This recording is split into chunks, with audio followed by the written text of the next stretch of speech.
What's up, everybody? My name is Billy Boozer, and I'm super excited because this is the first episode of the HustleMob podcast. What's really cool is we don't even have a name for this thing yet. I mean, we're considering all kinds of things like bringing hustle back, in like a bringing sexy back tone, or every day I'm hustling or everyday hustle. So we're trying to figure that out, but the most important thing here is that we're going to bring you amazing guests that help you figure out what stage in your hustle you're at and how to get to that next stage of your hustle. Our goal is to take you from side hustle to a business that helps provide for your family and takes advantage of everything that, tax law, accounting, all of those things that will help your business to grow and actually provide for your family.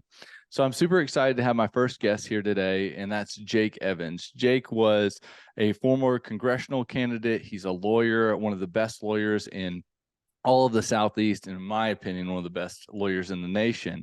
And so I just wanted to bring him on and share with you all what his experience is with bringing companies to life, from a startup to large enterprises, and be able to help you figure out what stage you are at and what things you should be thinking about along the way. So what's up, Jake? How are you? Good joining you today, Billy. It's an honor to be the first guest on this podcast. I think it'll be a big success, and I admire you for keeping the hustle going. Yeah. I mean, I think that's the one thing. If anyone wants to know about what it just takes you not stopping the hustle. Like if you stop the hustle, then it's over. What is the old saying? The dream's not dead until you stop dreaming, or whatever that is. Like you just got to keep going. And so I'm super excited about this. So give me a little bit of background on you, Jake Evans, and tell me a little bit more about you. As you said, Billy, I'm an attorney. Been practicing for over 10 years now. It's amazing how fast time flies. Native Georgian, grew up in Georgia. Billy and I actually went to high school in the same county together, Douglas County. Went to University of Georgia for undergrad and law school. And early in my career, I started representing, a lot of early stage companies, a lot of startups, a lot of companies that, as you said, Billy, had a dream, had a hustle. They were trying to make it materialize. They were trying to sometimes make sure they had the right legal protections and structures on the front end, and sometimes they didn't. So we'll have an opportunity today to kind of talk about the pitfalls, talk about the best case scenarios, talk about what to look for, talk about the unknown unknowns, because of the danger of law from many respects is, entrepreneurs, they don't want to be bogged down. They don't want to be strapped down. But if you don't get the right agreements drafted early on, that can cost you far more money than a capital raise maybe would have otherwise earned you. So you want to have the balance between the proper legal protections, but also having the flexibility to get out there and push your product to the market. Awesome, man. I think I'll echo a couple of those things. You've got to really think about when you're beginning your side hustle, and when you're thinking about taking it into maybe forming an entity around it. There are things that help create either protections or value for you as a individual.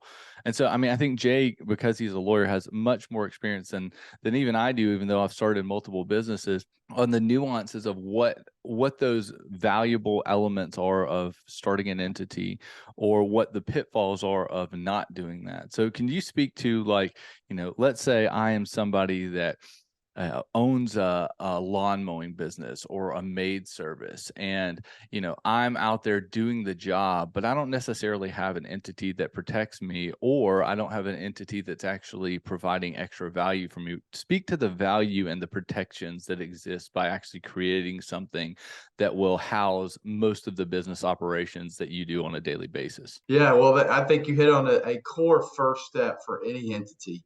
Under Georgia law, in almost every state, there's a couple of different structures you can operate a business under. The first is a sole proprietorship. A sole proprietorship really means that you have no liability protections. You're operating as yourself. And from a liability standpoint, that's the most dangerous way you can operate.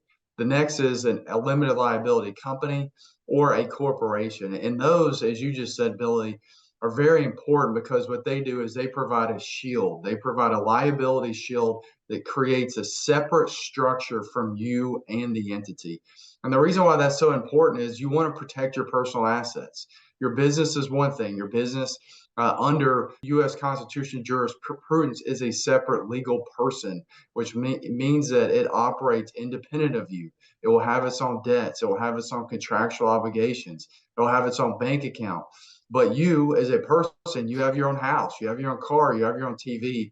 And so you don't want, if the company defaults on some type of contractual obligation or some type of note, if you're taking on a convertible debt of some sort, you don't want those debtors to come on and attack you personally. So one of the first things I tell people to do, and anyone can do it, you don't have to be a lawyer to do it, is go to the Georgia Secretary of State's websites, create a limited liability company. Now, the second part of that is you have to maintain the corporate formalities of whatever entity you create. So you can't just create a limited liability company and then commingle the assets and only have one bank account.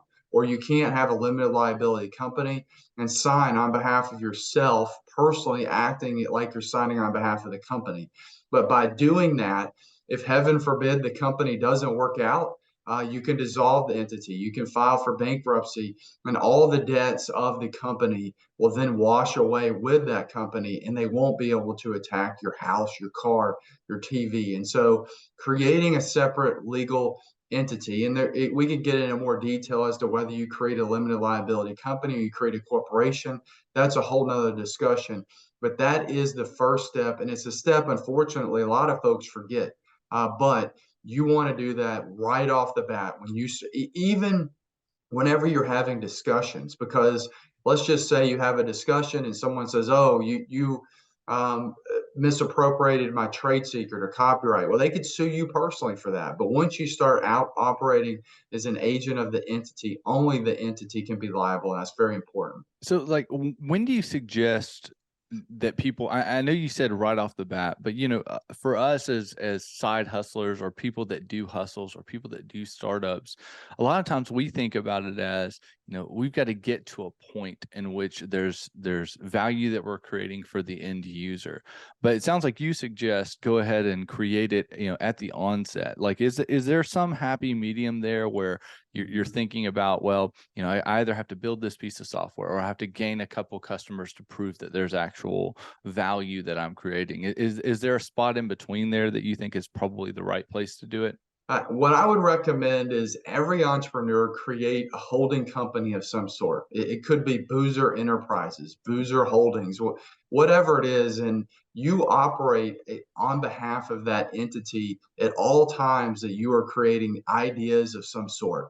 Then if you get to a point where an idea has materialized that distinguishes itself just from whatever that holding company is, then you can create a separate entity. So you got Boozer Enterprises at the beginning, and let's just say we've created the idea we're going to have, Hustler podcasts, and we can thereby create a separate entity, which is Hustler Enterprises or whatever entity that you want to create, because what that allows you to do at all times, you have some type of shield. Because again, there are many different ways, a million different ways you can be sued. And if you're not a lawyer, you may not know.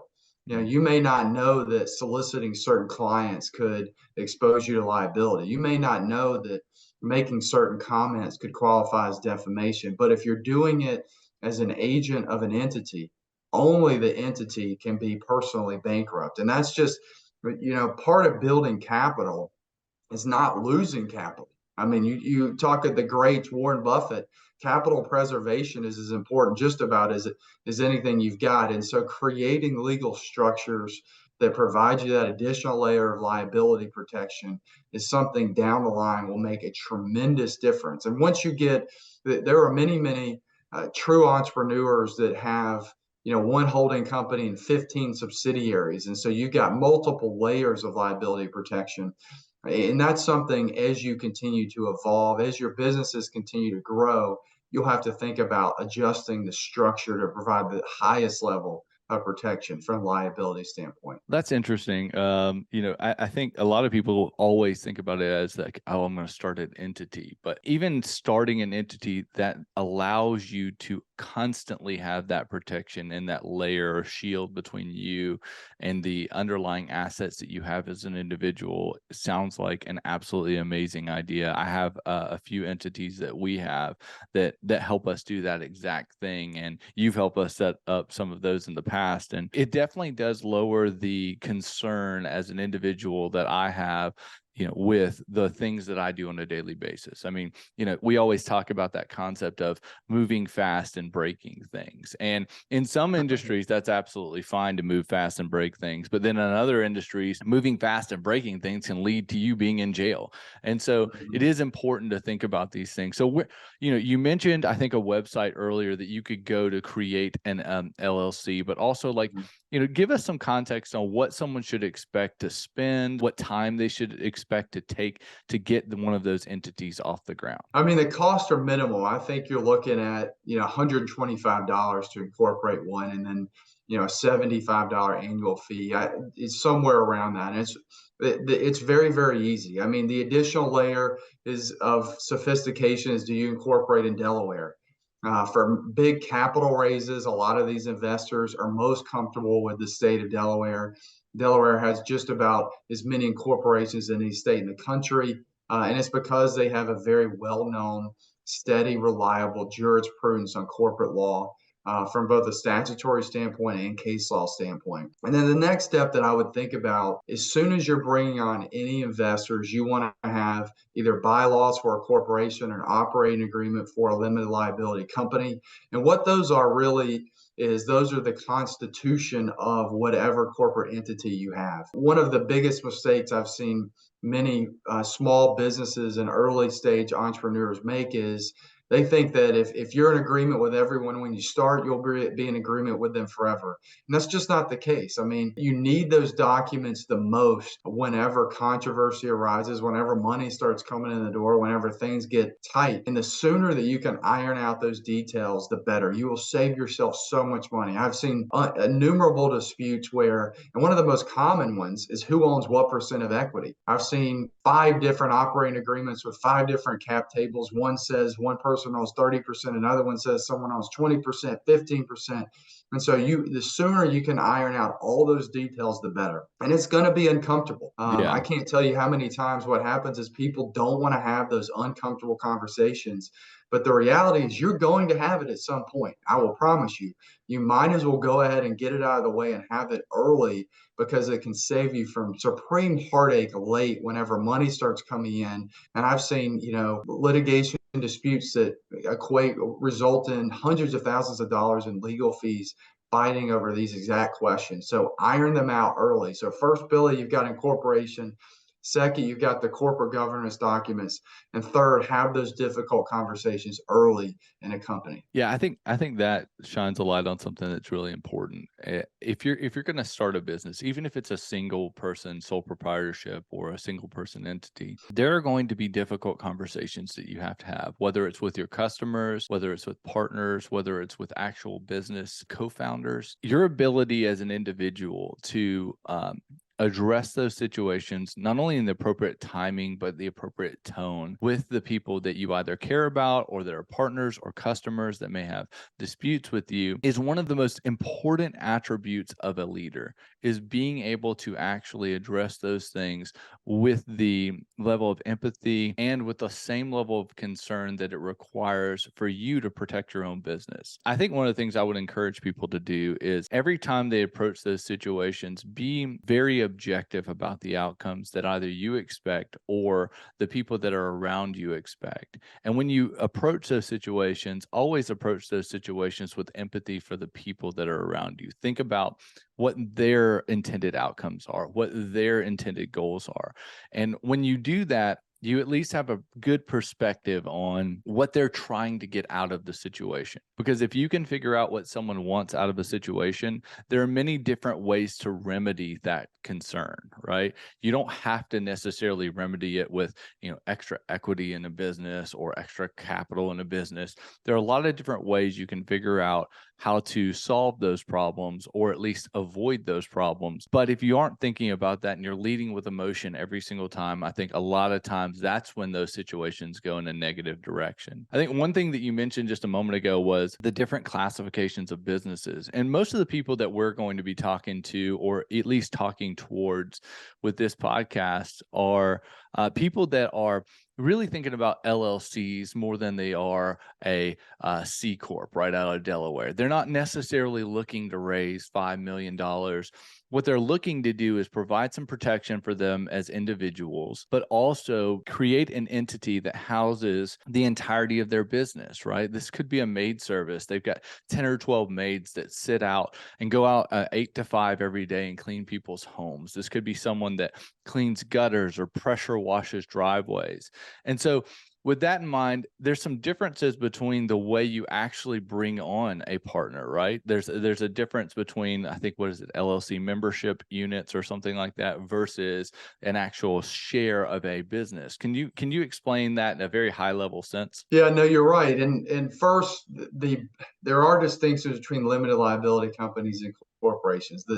The first is that limited liability companies, the administrative costs are lower, meaning your ability to have an accountant come in and do your taxes, the degree to which you have sophistication in the equity structure. If it is a more simple business, which is you and a buddy or just you, I recommend 100% a limited liability company. You can also have them taxed as a pass-through entity, which means that you're only taxed at the individual level. You can also do that with a S Corp, which is the same way. Corporations give you the biggest advantage they have is they really increase the flexibility of the equity instruments you can use. So you can have multiple classes of stock. You can have different types of stock, common stock. You can have stock that is tied to specific assets of the company. So if you are a company that's looking at multiple rounds of capital raises, a Series A, Series B, Series C, whatever it is, or you're looking to one day go public, from a sophistication standpoint, corporations undoubtedly are the best avenue to go down. The only downside, as I said, is administrative costs are higher. You're going to have to hire a lawyer. There's no way you're going to be able to by yourself. Even if you are a lawyer, if you're not experienced in this area, you're not going to be able to document multiple rounds of capital raises. It's just not possible. And you're not going to be able to negotiate with investors. The one point that I will also make is one of the most important decisions you will make as a business owner is who you partner to do business with. There are many, many businesses that I've seen that have taken on money, what I regard as money that's too expensive, from really, really bad investors that come in that boss you around, that are so difficult to deal with, that destroy almost everything they touch. And so you, just like investors are vetting you and your company, you want to vet them. Or not even investors, just like anyone who's looking to join your enterprise, you want to vet them. The best way to do that is look at the track record. Do they have a track record of success? Do they have a track record of stable friendships, stable family relationships? If they're all over the place, if they're constantly unhappy, if they're constantly complaining, that will be one of the biggest bullets that you dodge, because one bad actor can destroy an entire company. That is the single most important advice that I can give any early stage company is be very, or you got a side hustle, be very careful. Even vendors, even clients, any of those folks can make a devastating impact. One bad person can destroy it all. Yeah, I mean, I think I've run into those situations throughout my career, and they've always been difficult. And I think the way to look at it, from when you hear the kind of like entrepreneurial books and things like that talk about this, they talk about it as a marriage, right?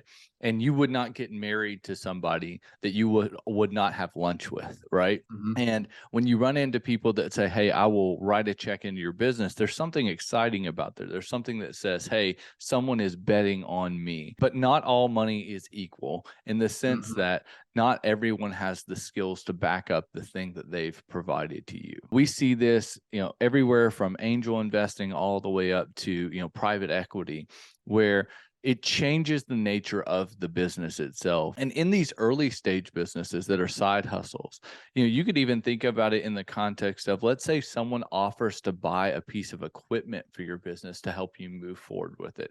What are their interests and what are their concerns when they go to make that offer to you? Are they purely just saying, hey, I want to help you get a leg up? Or are they wanting to be a part of that business? And both of those concerns are completely different. So, I mean, I think you're absolutely right that this is one of those situations that you want to be very careful with the relationships that you allow to penetrate the veil of becoming a partner or becoming vested as a vested party in that business. Well, cool. I Mhm. really appreciate this conversation, Jake. And I want to go to some more lighthearted part of the conversation. I want to find out just a little bit more about you. So, I've got a couple questions that are, not necessarily directed towards business, but are really directed towards, who you are and how you think. And so tell me about what's your favorite documentary you've ever watched? Probably the one I enjoy is The Last Dance, which is Mm, Michael Jordan's. There's a series on Netflix. It is so good where it yeah. goes through Michael Jordan and his career. I don't know if you've seen it, but Oh, absolutely. I mean, he was just a remarkable guy, competitor at the highest level. It goes through him going to play baseball to fulfill the legacy of his father. I feel like that, as far as overcoming adversity, being the ultimate form of a competitor, seeing how he uplifted everybody around him. I mean, it's a very, very good documentary. I enjoy that one. You know what's interesting about that one? That feels like the intersection of someone that had the maximum amount of hustle and the maximum Yeah. amount of Yep. talent, right? They had Yep. talent and hustle. Like, I and agree. clearly he's the GOAT, the greatest of all time when it comes to basketball. And truthfully, there's no argument, in my opinion, to the alternative. The idea that not only did someone come in with the best talent possible, all of the attributes needed to be able to be successful, but they also didn't meet that with slothfulness. They didn't meet that with Yeah. being lazy, right? Like we've seen basketball players. I played with basketball players that went to the NBA and they had all the talent in the world, but some of them did not want to work as hard as they needed to become the best. I mean, Hmm. it reminds me of Kobe Bryant and his killer instinct. RIP Kobe Bryant, because he was probably one of the most driven human beings that has ever Yeah. existed in that context of that sport. And him and Michael seem to be cut from a similar cloth. There was no wall that they were not going to try to break down to get to the goal that they wanted to. And so, yeah, I very much appreciate that. What is your favorite book, either business book or, something that taught you something? Because in the context of what we're doing here, we want people to constantly be making themselves better, right? Hmm. Because that's how, if you pour into yourself and invest in yourself, the outcomes and the multiplier on your life begins to increase. And so what's your favorite book that you've read recently? I think Good to Great by Jim Collins is a great book. Yep. For any entrepreneur or even lawyer, I read it. I mean, the basis of it is effectively you want to simplify your message. You want to create in your company an ideology which drives the company every day, which your employees can resonate around. And one of the most interesting things, he analogizes success to a flywheel, and it's one of the big wheels, that's on a mill. And he says when you first start turning it, it's so hard, it's so heavy. But once it starts to get momentum, it increases at an exponential rate. And he evaluates a number of companies which went from good to great. And if you look at them, they're kind of just pushing along, and then they have a breakout year where they just explode. But he's got great management tips in there. He's got great leadership tips, great operational tips. So that's a very inspirational book. And then there's simple books. There's Getting Things Done is a good book. It's on time management. It's not exactly the most alluring book from an excitement standpoint, but it gives tips on what you can do to manage projects better, that you can manage workflow better. Because all of us. I've never met someone that couldn't improve in some respect to organization. And so whatever you do from a functionality standpoint, that's a good book to check out. I think one of the things that you hit on is that people on a mission are much more motivated and much more focused around what their goal is. And I got to observe that. The last thing I did was I was the chief product officer for this thing called True Social. And funny enough, we're filming it on the 1 year anniversary of us launching that product. Yeah. So today was the 1 year anniversary. At this time, 12 months ago, I'd probably not slept for 48 hours. I was relieving some of my engineers because they had not slept. There were people sleeping on couches everywhere. And we were just trying to maintain. And the reason why we were able to maintain was because we were all on a mission to do a specific thing that we all felt like was going to make the world a better place. Because of that, we had complete buy-in across the entire team. It was truly a blessing to watch and see people on a mission executing at the highest level that they possibly could. I'm glad that that lesson was taught to me during that time because, I'd had a lot of people talk to me about, you gotta perpetuate that mission within a business. And I'd not really seen it executed as well as I did in that moment. So give me some information. If somebody wants to reach out to you, give them some context about, what they should reach out to you for and how they should get in contact with you. Well, first, I appreciate coming on. I think this will be great, Billy, informing people, giving them, simple information in a simplified form as much as we can. But as I said, I've represented many, many early stage companies. I represent many middle market companies. And so I'd be happy to help anyone or talk to them about legal issues they have. My email is jakeevans@hallbluesmith.com. That's a law firm I work at, Hall Blues Smith. My cell phone, 678-777-4793. Anytime you want to reach out to me, please do.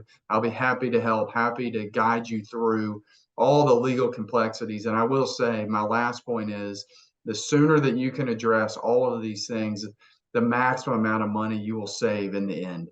I cannot emphasize that enough. There's so many times people come to me if they just had an agreement or even something written down on a napkin, that would have been enough. But because they had nothing, we had to spend tens of thousands of dollars to try to fix it. Earlier is better. There's no doubt about that. Well, I appreciate it, Jake. If you want to get in touch with me, I'm Billy at HustleMob.com. If you go over to HustleMob.com, go ahead and pre-register your username. We're allowing people right now to select custom usernames.